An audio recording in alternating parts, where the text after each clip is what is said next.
Ngobrol penuh inspirasi.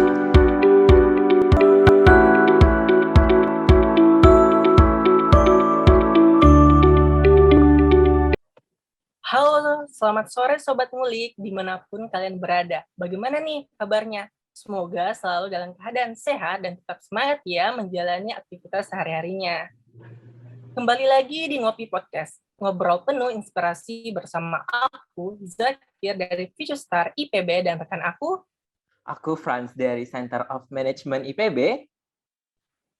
Di episode kali ini, kita bakalan ngobrol-ngobrol dan mengulik pembahasan yang pastinya seru dan inspiratif.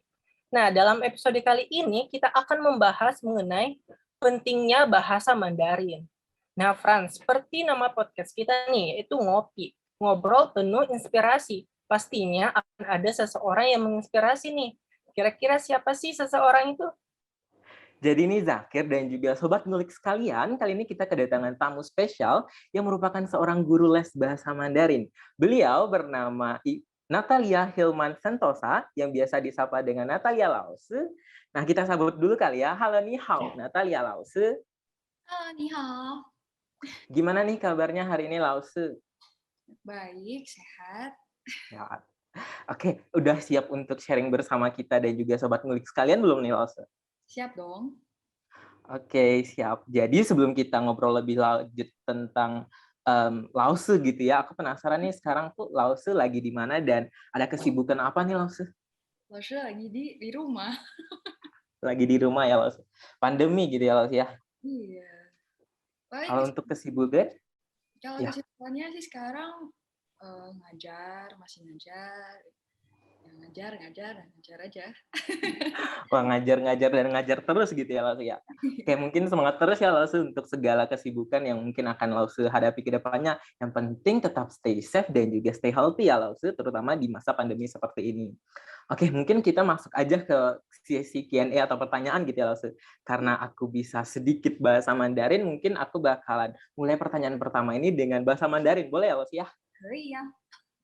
OK，你能介绍一下你自己，还有你从哪来毕业的，你的大学 atau bahasa translate-nya itu mungkin Lause boleh memperkenalkan diri Lause dan juga boleh cerita nih sedikit tentang educational background dari Lause.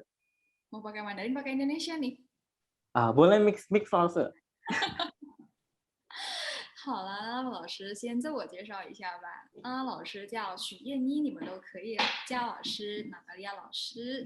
老师本来是在南京师范大学学习的，然后老师是去广州读本科生，然后现在是回来，2020年回来。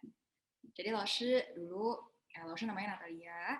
老师 dulu kuliah setahun di Nanjing, terus 老师 ambil 学士 atau ambil sarjana di Guangzhou, terus 老师 2020 baru pulang ke Indonesia.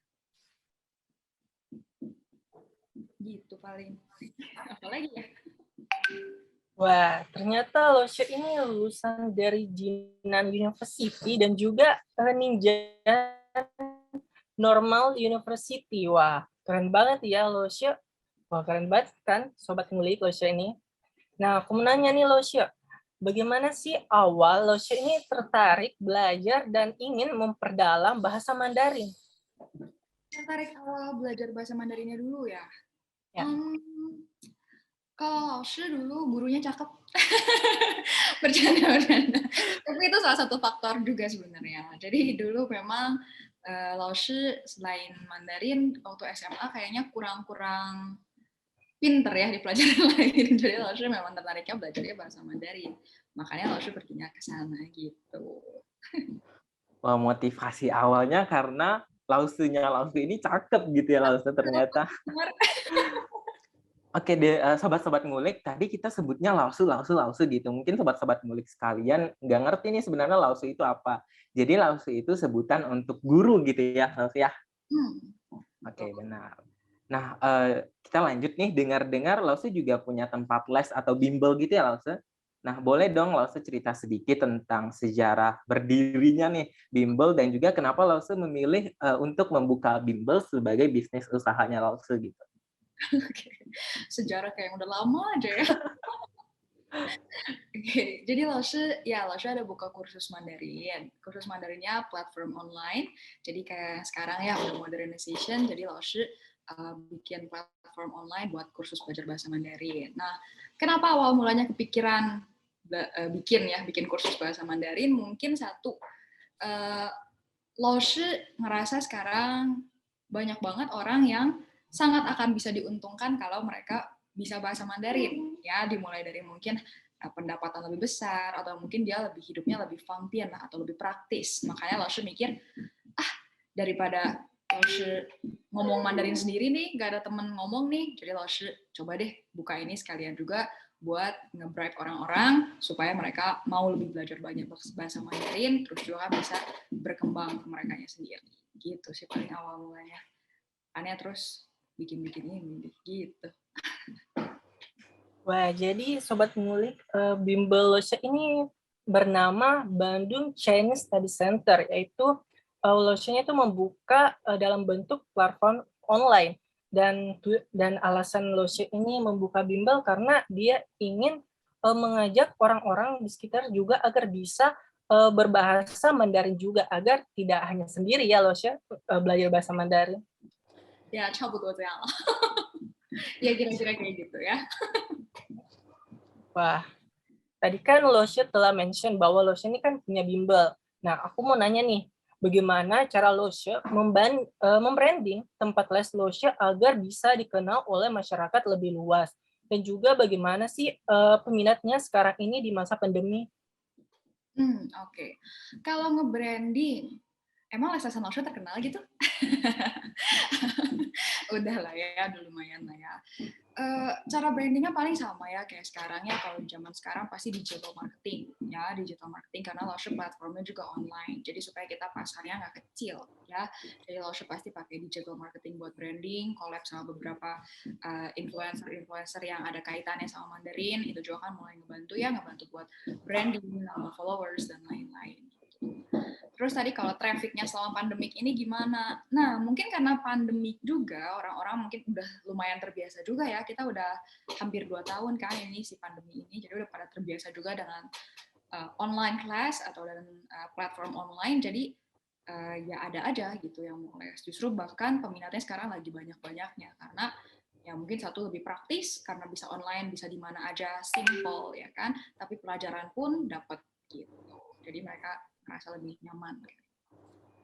Wah, jadi Lause membranding tempat les Lause ini dengan cara sosial online marketing seperti itu ya Lause. Dan juga katanya tadi Lause ada ngundang influencer, itu dari Cina atau gimana tuh Lause? Nah, influencernya sih sebenarnya kalau boleh di spoil, dia teman Lause dulu, dia teman Lause di Chungguo di Cina. Cuma dia bukan dia udah S2. Jadi S2 dia ambil media digital gitu. Nah, cuma dia udah pulang duluan karena Loshe masih lama di sana, dia udah keburu pulang. Nah, ternyata pas nyampe ke Indonesia, dia ternyata udah jadi akun TikTok yang ngebahas tentang pendidikan Mandarin. Jadi lumayan terkenal tuh dia. Nah, jadi Loshe collab sama dia buat attract penonton-penonton yang memang si tertariknya sama Mandarin. Karena kan kalau Loshe bribingnya atau misalnya brandingnya ke yang lain mungkin agak susah ya, nggak nyambung gitu ya. Jadi harus carinya yang nyambung dulu gitu. Jadi pasarnya harus yang pas gitu ya. Kira-kira ada nggak sih ini langsung kayak ketertarikan kan sekarang itu drama Cina kan lagi hype-hype-nya gitu. Mungkin bisa nih kali collab sama artis Cina gitu ya langsung ya. Oke, langsung. Itu bisa banget. Tapi kayaknya mahal banget ya. Iya, pasti mahal banget sih. Oke, langsung mungkin kita next aja kali ya langsung. 你觉得有多重要吗？我们要可以说汉语 atau kayak seberapa penting sih menurut Lausi kita bisa belajar bahasa Mandarin gitu, dan juga apa sih manfaat-manfaat dan hal-hal unik yang mungkin kita akan ketemu ketika kita belajar bahasa Mandarin gitu. Oke, ya, 有多重要 tadi kamu tanyanya, 有多重要 seberapa penting? Kalau Lausi bisa bilang tergantung. Ya, depends-nya gimana. Kalau saat ini kamu posisinya SD, misalnya anak SD, SMP, atau SMA, seberapa penting belajar Mandarin, Lausi? Ya penting, tapi nggak penting-penting banget dibanding akademik kamu yang lain, ya kan? Tapi kalau misalnya sekarang posisinya kamu bisnis, kamu kliennya semua orang Cina, kamu harus nerusin perusahaan orang tua kamu, tapi kamu pun kamu nggak bisa ngomong Mandarin, berarti prioritasnya kamu seberapa penting kamu harus belajar Mandarin, di baris pertama. Ya, jadi kamu harus bling-bling juga sih. Jadi tergantung lah, nggak bisa di satu kubuin. Penting banget, oh nanti egois banget ya, karena harus disesuaikan sama kebutuhan dan kegiatan masing-masing. Gitu sih, Pak. Wah, ternyata belajar bahasa Mandarin itu penting ya, Losya. Karena ada benefit yang bisa kita dapatkan. Seperti yang Losya tadi bilang, misalnya kita itu berbisnis dengan orang Cina, maka kita tuh harus pandai ngomong bahasa Mandarin. Dan juga menurutku yang Losya katanya memang benar, karena jika kita berbisnis, kita tuh harus tahu partner kita itu orang dari mana, dan komunikasi itu hal yang sangat penting. Nah, aku mau nanya nih Losya, bagaimana sih prospek kerja atau bisnis dari mempelajari bahasa Mandarin? Dan selama pandemi ini, apa sih perubahan yang terjadi? Oke, perubahan apa nih? Perubahan dalam pekerjaan yang berbahasa Mandarin atau gimana maksudnya? Mungkin kalau ini mungkin perubahan dalam kerja, Losya. Kerjaan gitu kali Ya. ya. Oke. Mungkin kalau misalnya prospek kerja sama prospek bisnis itu orang udah banyak tahu juga ya, sangat besar ya peluang kerja, apalagi ya peluang kerja sekarang kamu istilahnya maaf, maksudnya kayak kamu jadi supir, kamu jadi ART, kalau kamu bisa bahasa Mandarin lebih kepake karena sekarang orang Cunggo banyak yang datang ke Indonesia juga, ya gajinya juga bisa lebih double price lah dari UMR dan segala macam. Apalagi kalau kamu kerja di perusahaan besar, ya sekarang perusahaan-perusahaan besar di Indonesia juga kebanyakan dari orang Cunggo punya, ya kan. Terus kalau misalnya kamu mau jenjang karirnya tinggi di perusahaan Cina itu sangat tinggi jenjang karirnya, ya. Jadi kamu asalkan bisa, Laosha dulu pernah kerja di perusahaan Cina, terus ada teman Laosha, dia bisa bahasa Cina tapi gak bagus-bagus amat, jadi kayak baru-baru belajar gitulah, mungkin 1-2 tahun aja. Tapi karena dia bisa sedikit aja bahasa Mandarin, padahal kerjaannya dia sama, cuman admin gitu ya dibanding yang lain gitu. Tapi dia gajinya bisa double dari admin yang lain, cuman karena dia bisa bahasa Mandarin yang cuman sedikit itu. Bahkan kalau misalnya Laosha lagi ngobrol sama bosnya Laosha aja, dia nggak ngerti sebenarnya. Tapi karena dia bisa bahasa Mandarin, dia punya keuntungan itu, punya privilege itu. Dan bos-bos kan ya nggak mau peduli juga ya, maksudnya mereka juga kan, penting dia ngerti bahasa saya gitu kan. Nah jadi kalau kata Laosha sih keuntungannya buat prospek kerja dan lain-lain sangat menguntungkan. Ya, apalagi sekarang kayak kerja di bank atau apa, banyak banget yang di Haichu Zhongguo, banyak yang disuruh dinas pindah ke Shanghai lah, ke Beijing lah, ke Guangzhou, dan itu gajinya wow banget kan. Nah, itu buat yang prospek kerja. Kalau misalnya buat yang bisnis, wah jelas ya, sekarang bisnis ekonomi di Cina udah paling nomor 1, top-topnya ya. Kontainer semua, kalau lihat di pelabuhan, semua kontainer tulisannya kontainer Cina semua ya, Wingstar semua itu ya. Nah, itu pasti kan salah satu koneksi juga yang baik gitu. Kalau misalnya kita pakai third wheel terus, kita pakai orang ketiga terus kan juga pasti nggak enak. Udah mah harus bayar, ya udah mah harus bayar kan, mahal tuh interpreter kan, bayarnya pakai persenan. Kalau kita bisa sendiri, Kang tahu kita makin bagus, hubungan kita sama klien makin bagus, barang lebih murah, berarti kan cuan yang masuk juga lebih gede, gitu kan ya. Nah, sekarang apa tuh yang terakhir tadi? Oh, pandemi ya. Di pandemi ini ngaruhnya gimana lah? Sebenarnya ngaruh banget ya. Karena kenapa? Karena pandemi ini, jadi kita bisa ambil justru pekerjaan-pekerjaan yang dulu kita nggak bisa ambil. Misalnya, dulu kita harus interpreter, misalnya interpreter harus lapangan, ya kan? Jarang ada orang yang bisa interpreter by online. Tapi sekarang karena pandemik semuanya tiba-tiba digital, ya kan? Kamu di Indonesia kamu bisa daftar ke perusahaan Cungkuo misalnya gitu, atau ke perusahaan Singapura yang pakai bahasa Mandarin kan, atau kayak misalnya kamu daftar jadi Miss Pigeon nih, kamu misalnya mau daftar jadi Miss Universe, kamu harus bisa Zhongwen at least gitu, English dan Zhongwen, karena di dunia sekarang cuma bisanya English sama Zhongwen ya kan.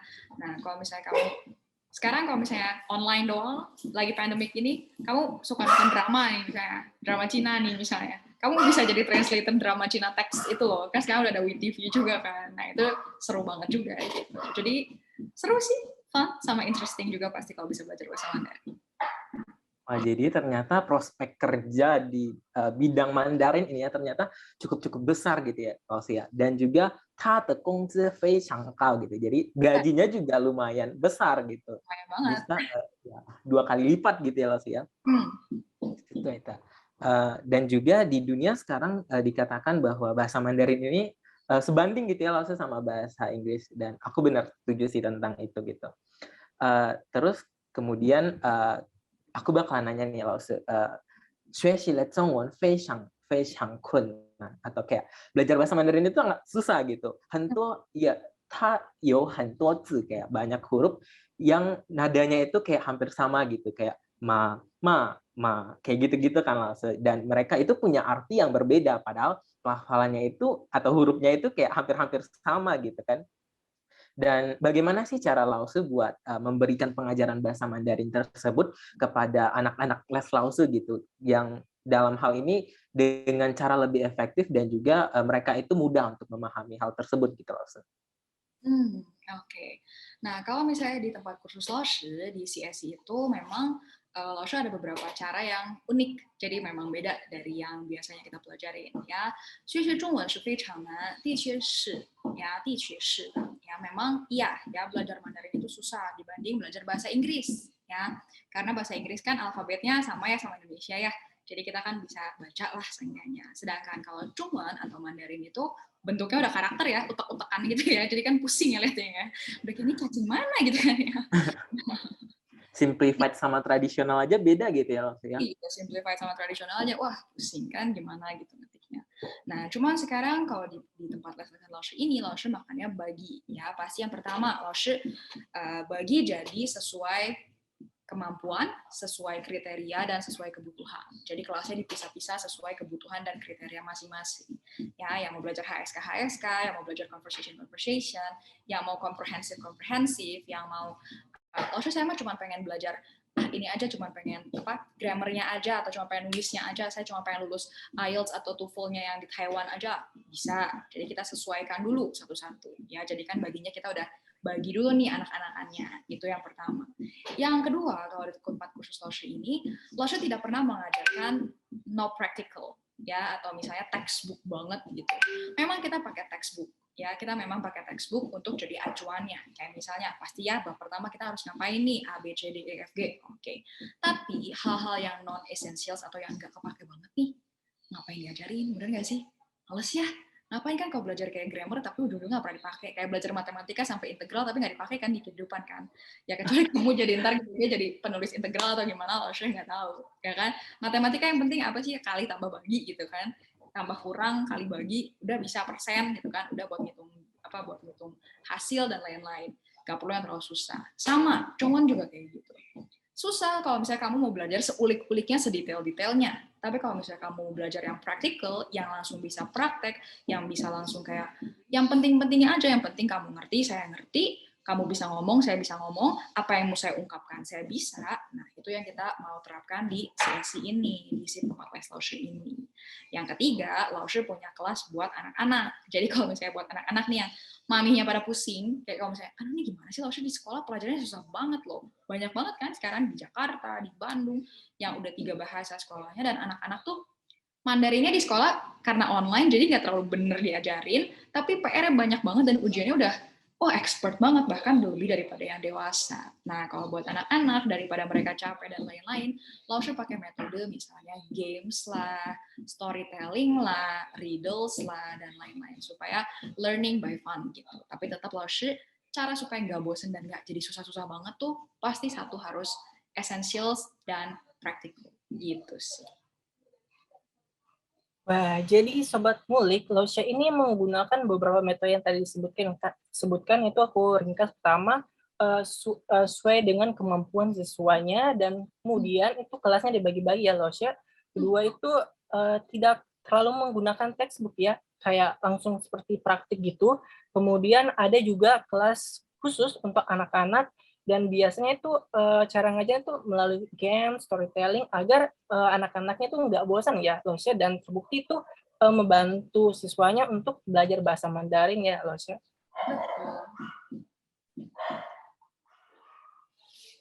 Benar-benar.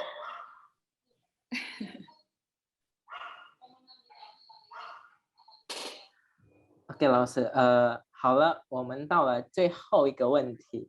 Ya, pertanyaan terakhir nih, Lause. Mungkin Lause boleh kasih sedikit closing statement kepada kita untuk menutupi podcast kita kali ini. Mungkin Lause boleh tutup dengan tips and trick atau apa gitu, Lause. Apa ya? Pokoknya Laoshi mau bilang ini aja sih. kalau misalnya kalian masih muda, masih punya waktu nih buat belajar, masih ada kemampuan juga untuk belajar, untuk organization, untuk interaksi lebih, kalian harus mau 劳苦一点点啊，劳苦一点点 itu 艰苦 ya, 吃苦. Jadi mau berusaha sedikit ya. Belajar apapun bukan cuma Mandarin aja, itu harus mau ada yang dibuang, harus ada effortnya yang dikeluarkan gitu ya. Nggak boleh pengennya instan-instan aja ya. Itu mental yang menurut Losha harus diganti dari anak zaman sekarang ya. Nggak ada yang instan semuanya. Kalian harus mau ciku, harus mau nerima di tempat dulu nih ya. Jangan di pamper terus, tapi kalian harus di hammer kadang-kadang ya. Nah, kenapa? Karena setelah melalui itu, kalau kita udah mau ciku ciku, 等一下我们的未来就更好的 ya, nanti kita pasti ke depannya akan lebih ringan menghadapi masalah-masalah yang ada. Paling itu sih. Oke, Lause, kalau untuk tipsnya nih, kalau misalnya kita akan ketemu hal-hal yang sulit nih, Lause, kayak, wah, aku udah mau putus asa nih belajar Mandarin, susah banget, gila, kayak gitu. Apa sih di titik itu, apa sih yang mungkin Lause bisa motivasi ke kita gitu, Lause? Oke. Kalau dari Laoshi, kalau misalnya kamu udah penat banget nih sama Mandarin misalnya, Laoshi, aku tuh udah belajar Mandarin 3 tahun tapi nggak bisa-bisa, wah udah capek Laoshi, otak aku udah mau pecah, udah panas gitu. Oke, kalau Laoshi 你可以好像1个星期2个星期就不跟中文交流的 ya, jangan dulu deket-deket sama Mandarin 1-2 minggu lah. Ya, kalau udah sepenat itu ya, kalau udah sepenat itu kamu butuh jarak ya, butuh break, kalau pacaran aja butuh break ya. 中文也是一样的 ya, 中文juga sama. Break dulu aja 1-2 minggu ya, di bribe lagi, coba otaknya, dipikir lagi kenapa kamu dari awal pengen belajar Mandarin, apa fungsinya Mandarin buat kamu ke depannya.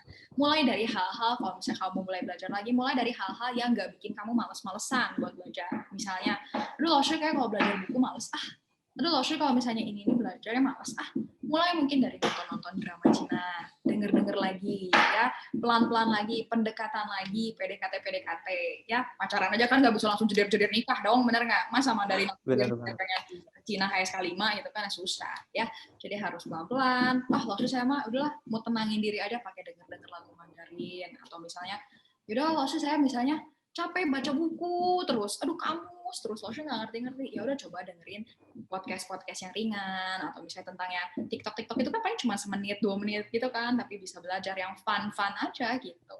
Jangan terlalu di-push sampai nanti mungkin kamu misalnya punya yaochu atau kamu punya target tertentu, baru kalau kamunya udah tenang, udah sama Mandarin udah oke lagi nih hubungannya nih, baru mungkin kamu kalau misalnya mau lebih lanjut bisa ikutan les, bisa join sekolah di Mandarin atau gimana gitu sih kan. Nah, jadi begitu ya Sobat Ngulik. Tadi aku ada note beberapa pesan penting nih yang Lause berikan gitu. Kayak kalau misalnya kita mau belajar itu harus ciku gitu, kayak berani untuk makan sesuatu yang pahit gitu ya Lause, kayak berani untuk menerima tantangan baru gitu. Dan juga harus ada effort yang kita keluarkan seperti itu. Kemudian Lause juga nambahin kalau misalnya ketika kita setelah kayak kita udah pas the step gitu, 我们的未来可以更好, kayak masa depan kita itu bakalan jauh lebih bagus seperti itu. Dan juga tips yang Lause berikan itu kayak kalau misalnya kita udah capek nih, udah lelah dengan bahasa Mandarin, kita harus break gitu. Kita bisa break sebentar, dan setelah break itu mungkin kita akan rindu kembali gitu ya Lause, dan juga akan belajar kembali seperti itu. Bener banget sih. Oke Sobat Ngulik, nggak kerasa nih udah lumayan lama ya kita ngobrol atau bincang-bincang dengan Lause Natalia gitu. Dan kita juga udah dapat banyak insight serta ilmu-ilmu baru pada petang hari ini. Oke, baik, sebelum kita pamit nih, aku mau ngucapin terima kasih banyak kepada Natalia Lause yang sudah bersedia untuk sharing-sharing tentang pentingnya bahasa Mandarin pada episode hari ini bersama aku, Franz, dan juga rekan aku, Muzakir, dan juga rekan-rekan atau Sobat Ngulik sekalian yang ada di rumah. 非常感谢你的你可以跟我们分享一下你的故事 kayak gitu ya Lause ya. Terima kasih banyak Lause. 不客气啦，不客气。 Oke, Sobat Ngulik, jangan lupa ya untuk follow dan dengarkan podcast Future Star IPB di Spotify yang berisi banyak inspirasi dan tentunya bermanfaat. Tapi yang nggak punya Spotify, jangan berkecil hati dulu ya, karena kalian bisa langsung aja tonton di Ngopi Podcast di YouTube Center of Management, dan jangan lupa untuk like, comment, and subscribe.